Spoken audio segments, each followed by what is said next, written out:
Assalamualaikum warahmatullahi wabarakatuh. Saya Ahmad Sulaiman, NPM 2152005P. Dalam kesempatan ini saya akan mempresentasikan tugas mata kuliah Studi Pembangunan dan Pemberdayaan Masyarakat, mengambil judul tentang pemberdayaan masyarakat. Perencanaan merupakan proses penentuan tujuan atau sasaran, menetapkan strategi yang komprehensif untuk mencapai tujuan tersebut, dan mengembangkan hierarki rencana yang menyeluruh untuk mengintegrasikan dan mengkoordinasikan seluruh kegiatan. Dalam bukunya yang berjudul Planning in the Public Domain, From Knowledge to Action, John Friedman menyatakan bahwa pengertian perencanaan selalu mengandung 4 unsur utama, yaitu 1. Perencanaan adalah sebuah cara untuk memikirkan persoalan-persoalan sosial ekonomi. 2. Perencanaan selalu berorientasi ke masa depan. 3. Perencanaan memberikan perhatian dan keterkaitan antara pencapaian tujuan dan proses pengambilan keputusan. Dan 4. Perencanaan mengedepankan kebijakan dan program yang komprehensif. Dalam suatu perencanaan, ada rangkaian kegiatan yang meliputi persiapan, pemilihan alternatif, dan pelaksanaan yang tentunya dilakukan secara logis dan sistematik, sehingga kemungkinan-kemungkinan yang timbul dapat diperkirakan dan diantisipasi.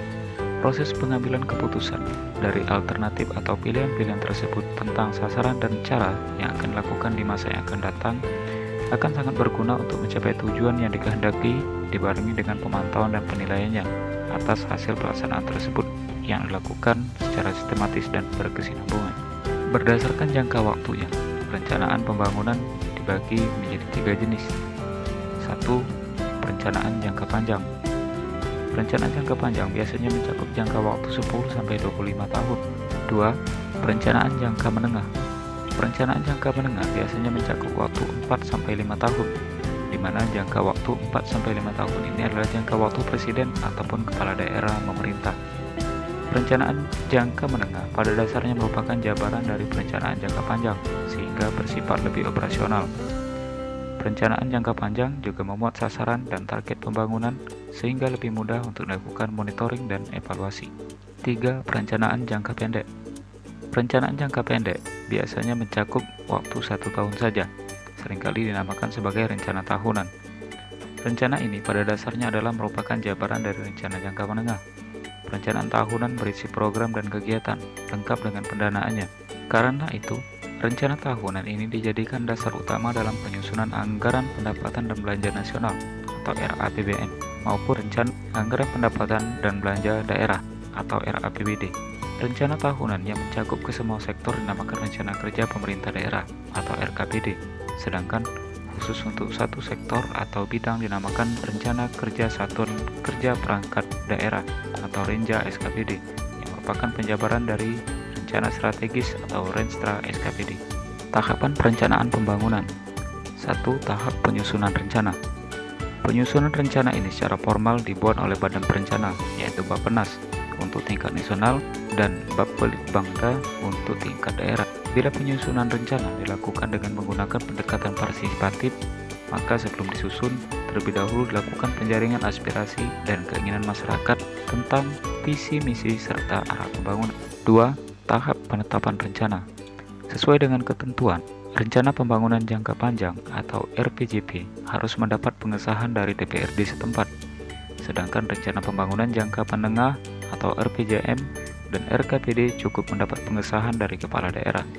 Pada tahap ini, kegiatan utama Badan Perencana adalah melakukan proses untuk mendapatkan pengesahan tersebut. 3. Tahap pengendalian pelaksanaan rencana. Setelah rencana pembangunan ditetapkan, maka dimulai proses pelaksanaan rencana oleh pihak eksekutif melalui SKPD terkait. Sesuai dengan ketentuan undang-undang, rencana masih dapat melakukan pengendalian pelaksanaan rencana bersama SKPD bersangkutan. 4. Tahap evaluasi keberhasilan pelaksanaan rencana.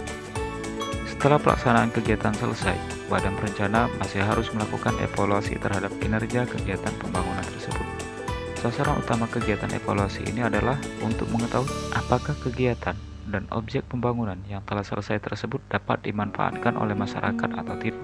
Evaluasi yang dilakukan menggunakan metode evaluasi kinerja yang paling kurang didasarkan pada 3 unsur utama, yaitu unsur masukan atau input, terutama dana, unsur keluaran atau output, dan hasil outcome. Pembangunan adalah proses perubahan ke arah kondisi yang lebih baik melalui upaya yang dilakukan secara terencana. Tujuan pembangunan antara lain: 1. Peningkatan standar hidup, level of living setiap orang, baik pendapatannya, tingkat konsumsi pangan, sandang, papan, pelayanan kesehatan, pendidikan, dan lain-lain. 2. Penciptaan berbagai kondisi yang memungkinkan tumbuhnya rasa percaya diri, self-esteem setiap orang. 3. Peningkatan kebebasan atau freedom atau demokrasi setiap orang. Model perencanaan pembangunan yang lebih baik adalah model pembangunan pemberdayaan, di mana di dalam model ini tugas pemerintah tidak lagi menggerakkan, namun menstimulasikan pembangunan. Pemberdayaan masyarakat adalah upaya untuk memberikan daya, empowerment atau penguatan, strengthening kepada masyarakat. Pemberdayaan masyarakat juga dapat diartikan sebagai kemampuan individu yang bersenyawa dengan masyarakat dalam membangun keberdayaan masyarakat yang bersangkutan, sehingga bertujuan untuk menemukan alternatif baru dalam pembangunan masyarakat. Menurut Adi Sasmita, pemberdayaan masyarakat adalah upaya pemanfaatan dan pengelolaan sumber daya masyarakat pedesaan yang lebih efektif dan efisien, seperti 1. Aspek masukan atau input, contoh sumber daya manusia atau SDM, dana, peralatan atau sarana, data, rencana, dan teknologi. 2. Aspek proses, yaitu pelaksanaan, monitoring, dan pengawasan. 3. Aspek keluaran dan output, yaitu pencapaian sasaran, efektivitas, dan efisiensi. Sedangkan menurut Sumaryadi, pemberdayaan masyarakat adalah upaya mempersiapkan masyarakat seiring dengan langkah upaya memperkuat kelembagaan masyarakat agar mereka mampu mewujudkan kemajuan, kemandirian, dan kesejahteraan dalam suasana keadilan sosial yang berkelanjutan. Pemberdayaan masyarakat itu sangat penting karena setiap daerah mempunyai tingkat kesejahteraan yang berbeda-beda. Masyarakat yang tingkat kesejahteraannya tinggi, tingkat keberdayaan atau kemandiriannya juga tinggi. Untuk itu perlu adanya usaha pemberdayaan masyarakat guna melatih kemandirian atau keberdayaan masyarakat, sehingga pada akhirnya akan meningkatkan kesejahteraan masyarakat itu sendiri. Tujuan pemberdayaan masyarakat adalah memampukan dan memandirikan masyarakat, terutama dari kemiskinan dan keterbelakangan atau kesenjangan atau ketidakberdayaan. Menurut Mardikanto, ada 6 tujuan pemberdayaan masyarakat, diantaranya yaitu 1. Perbaikan kelembagaan, better institution. Dengan perbaikan kegiatan atau tindakan yang dilakukan, diharapkan akan memperbaiki kelembagaan termasuk pengembangan jejaring kemitraan usaha. 2.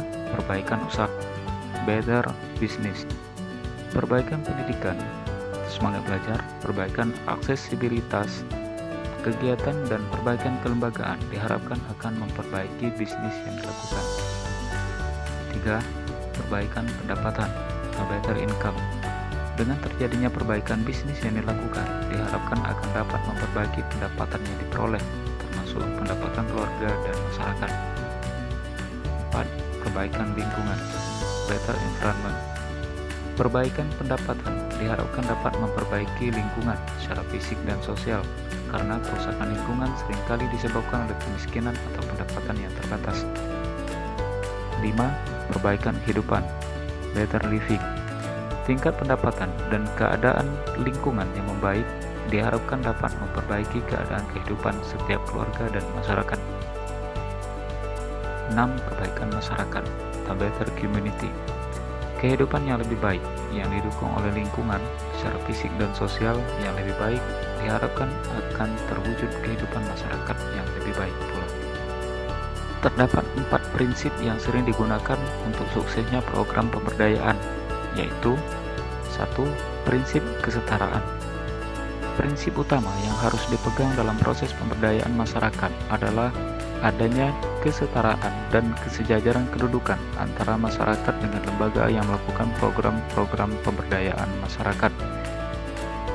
Dinamika yang dibangun adalah hubungan kesetaraan dengan mengembangkan mekanisme berbagai pengetahuan, pengalaman, serta keahlian satu sama lain. 2. Prinsip partisipasi. Program pemberdayaan yang dapat menstimulasi kemandirian masyarakat adalah program yang sifatnya partisipatif, direncanakan, dilaksanakan, diawasi, dan dievaluasi oleh masyarakat. 3. Keswadayaan atau kemandirian. Prinsip keswadayaan adalah menghargai dan mengedepankan kemampuan masyarakat daripada bantuan pihak lain. 4. Berkelanjutan.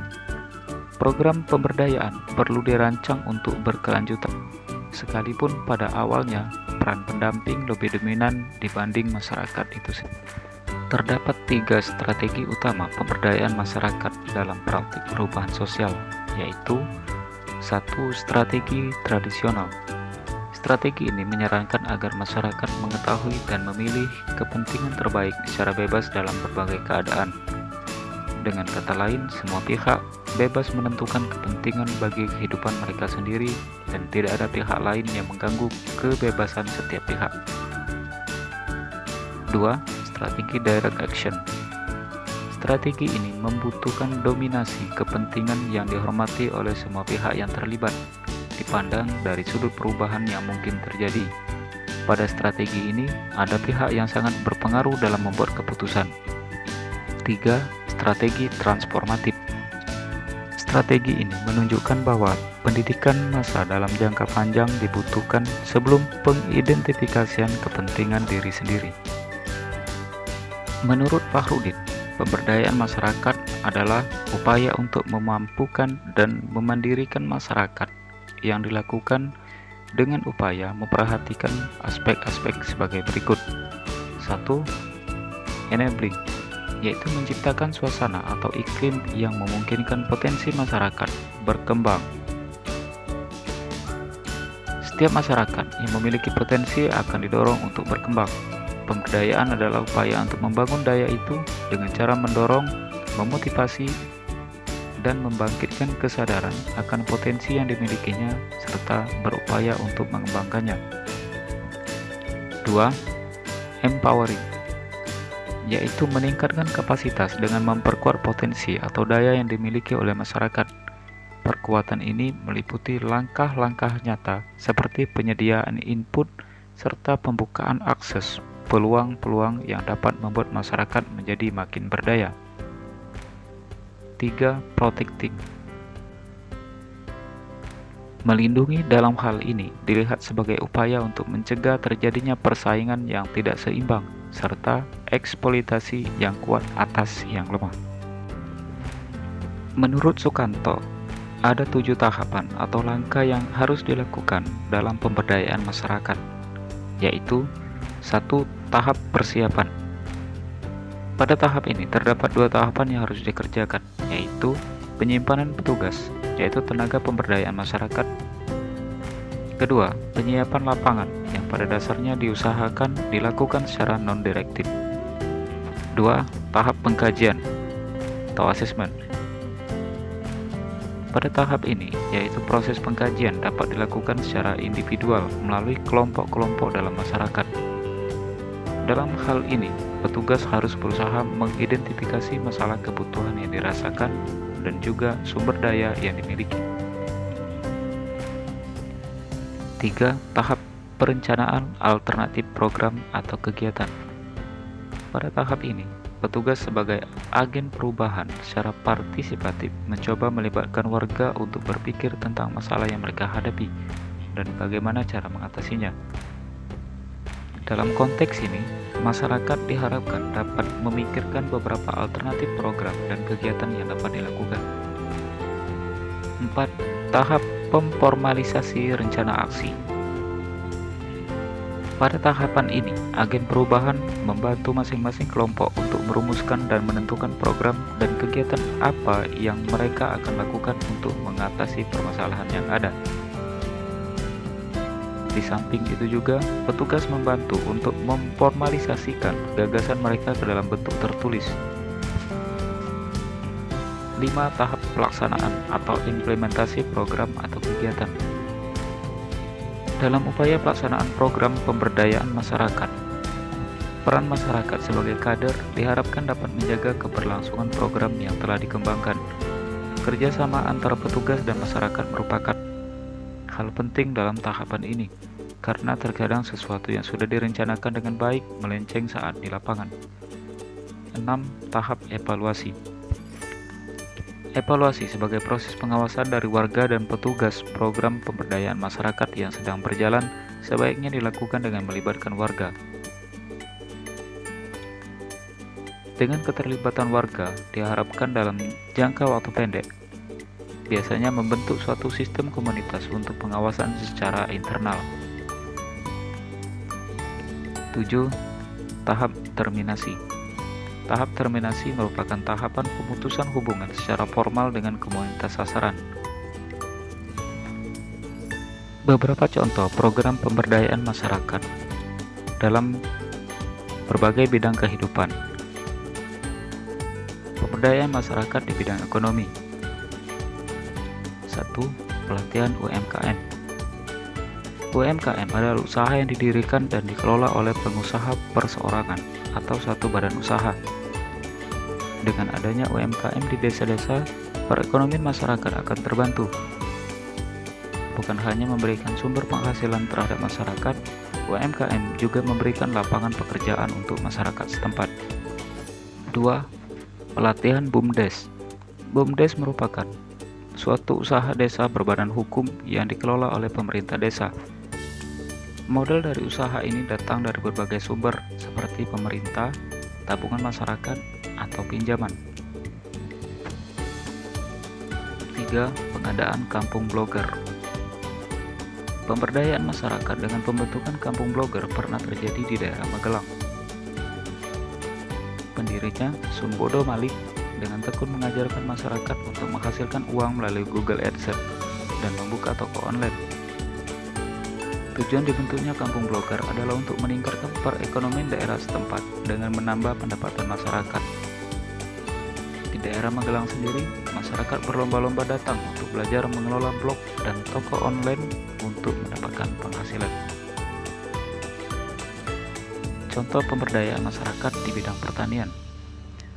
1. Peningkatan hasil panen. Agar hasil panen dari petani setempat meningkat, pemerintah melakukan sosialisasi terhadap mereka. Langkah sosialisasi awal yang ditempuh pemerintah adalah memberikan motivasi kepada para petani untuk membuat saluran irigasi yang hemat supaya tanaman dapat tetap tumbuh sekalipun pada musim kemarau berkepanjangan. Petani juga dihimbau untuk menggunakan pupuk organik untuk meningkatkan kualitas hasil panen. Selanjutnya mereka akan didorong dan dimotivasi untuk menggunakan alat mesin pertani untuk meringankan pekerjaan mereka dalam bertani. 2. Kelompok tani. Kelompok tani adalah kumpulan beberapa petani di sebuah daerah yang bekerja sama dalam bidang pertanian demi menunjang efisiensi usaha. Beberapa tujuan pemberdayaan masyarakat dengan pembentukan kelompok tani antara lain meningkatkan kemampuan para petani dengan adanya pelatihan, pengembangan usaha pertanian, meningkatkan kemampuan bekerja sama dengan pihak lain dalam mengembangkan usaha pertanian sesuai dengan perencanaan yang jelas dan meningkatkan kesejahteraan dari setiap anggota kelompok tani. 3. Penyuluhan pertanian. Penyuluhan pertanian dilakukan pemerintah dengan memperbaiki sistem manajemen pada petani dalam mengelola hasil panen yang mereka dapatkan. Tergantung dari kendala yang dihadapi seorang petani dalam mengelola hasil panen, pemerintah mengambil kebijakan untuk menstabilkan harga beragam hasil panen. Hal ini bertujuan untuk mensejahterakan petani dengan memberikan keuntungan yang seharusnya. Contoh pemberdayaan masyarakat bidang kesehatan. 1. Pos pelayanan terpadu atau posyandu. Posyandu adalah contoh pemberdayaan masyarakat bidang kesehatan yang sudah sangat populer dan dapat dijumpai hampir di setiap desa. Posyandu juga merupakan layanan kesehatan yang bersentuhan secara langsung dengan masyarakat yang perekonomiannya level bawah dan terbukti memberikan bantuan yang sangat berarti di bidang kesehatan.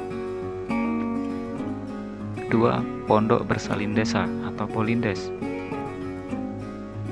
Polindes merupakan suatu usaha untuk menyediakan tempat bersalin bagi masyarakat. Di tempat ini juga dapat dilakukan pelayanan dan kesehatan ibu dan kesehatan anak. 3. Pos obat desa atau POD. POD menyediakan obat bebas dan obat khusus untuk mengobati berbagai penyakit dengan harapan dapat membantu menunjang kesehatan masyarakat setempat. POD mempunyai beberapa jenis pengembangan. Pengembangan tersebut mencakup POD murni yang tidak terlibat dengan UKBM lainnya, POD yang diintegrasikan dengan dana sehat, POD yang merupakan upgrade dari bentuk posyandu, POD yang masih berhubungan dengan Polindes, dan pos obat pondok pesantren yang didirikan secara khusus di beberapa pondok pesantren demi menunjang kesehatan di sana.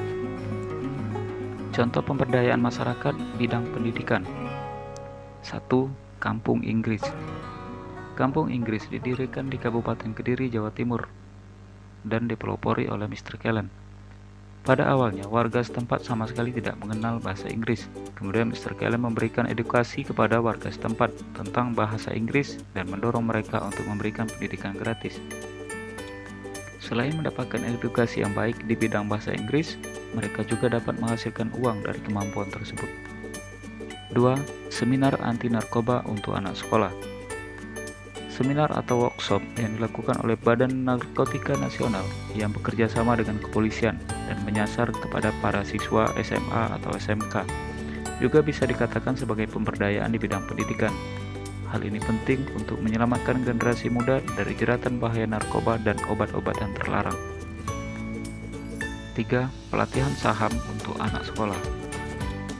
Bank Indonesia sebagai satu-satunya bank sentral yang dimiliki oleh Indonesia bisa berperan dalam pemberdayaan bidang pendidikan dengan mengadakan pelatihan ekonomi untuk anak sekolah, seperti misalnya mengadakan training ataupun seminar pelatihan saham sejak dini kepada anak SMA atau SMK.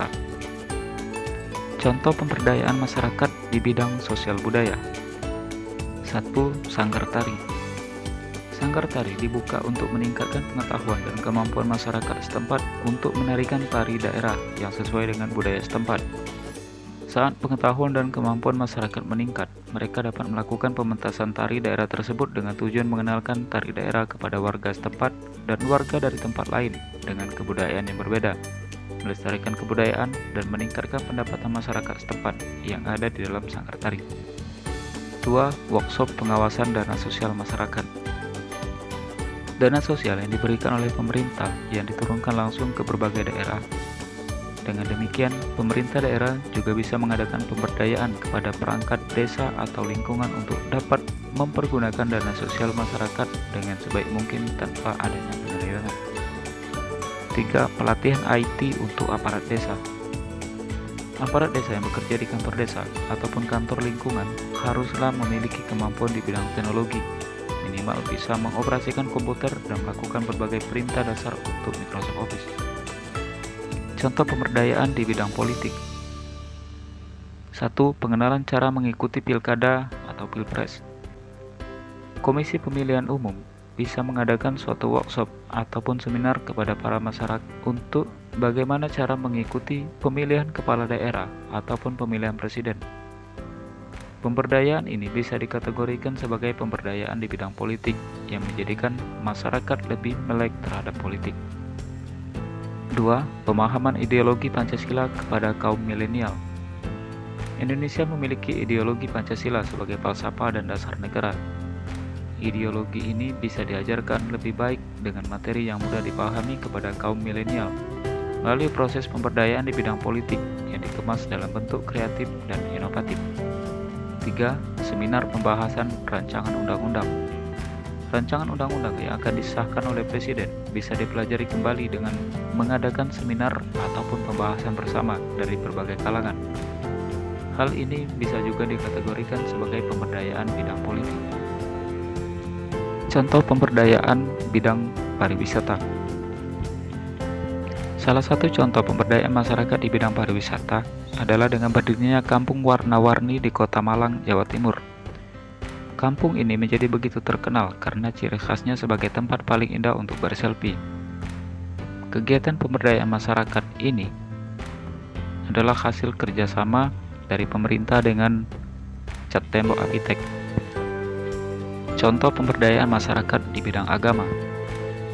Agama menjadi salah satu aspek penting dalam pemberdayaan masyarakat. Sebagai contoh, penyelenggaraan pendidikan gratis bagi masyarakat yang kurang mampu dilakukan oleh pondok pesantren. Demikian presentasi dari saya. Semoga bermanfaat. Sekian dan terima kasih. Assalamualaikum warahmatullahi wabarakatuh.